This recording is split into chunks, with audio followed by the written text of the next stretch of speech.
Puluhan rumah dan premis rosak di sekitar Perak Tengah dan larut matang selama akibat dibadai ribut dan hujan lebat lewat petang semalam. Kejadian menyebabkan 2 pusat pemindahan sementara PPS dibuka bagi menempatkan mangsa terjejas.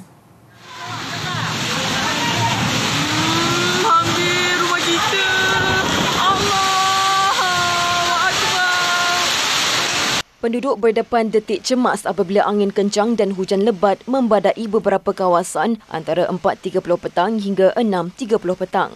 Antara terjejas 6 kampung di sekitar Perak Tengah dan 7 di larut matang selama dengan beberapa kejadian pokok tumbang dilaporkan.